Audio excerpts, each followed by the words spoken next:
আসসালামু আলাইকুম। আমরা এই মেশিনগুলো সার্ভিস করতেছি। এটা রেশমেট এয়ার সেন্সচেন অটো চিপআপ, এটা এয়ারক্রাফট 10V অটো। এটার যে সমস্যা, এটা হলো প্রেসার ঠিক মতো সেট হচ্ছে না। যেটাই সেট করা হোক বাতাস একই দিচ্ছে, কন্ট্রোলিং হচ্ছে না, এটার এই সমস্যা। আর এবং এই যে এয়ার সেন্সচেন অটো চিপআপ, এটা হলো আপনার অনেক দিন, প্রায় 7-8 হাজার ঘন্টা চলার কারণে বয়লারে অনেক ময়লা জমছে, এগুলো ক্লিন করব। এবং প্রত্যেক 6 মাসে অন্তত এই মেশিনগুলো সার্ভিস করা দরকার। O3 দিয়ে জীবাণু ক্লিন করা দরকার। দেখাচ্ছি, এই যে দেখেন, এটা খুলে দেখাচ্ছি আপনারা। এটার ভিতরে কি পরিমাণ ময়লা থাকে এটা আপনারা না দেখলে বুঝবেন না।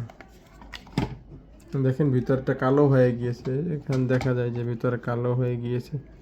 ভিতরটা খুলছি তাহলে আরো ভালোভাবে বুঝতে পারবেন।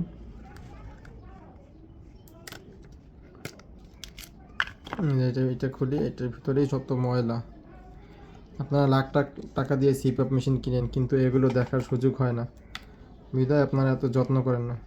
দেখেন কি পরিমাণ ময়লা দেখা যায়, দেখেন এগুলোই পরে আপনাদের নাকে মুখে আবার যায়।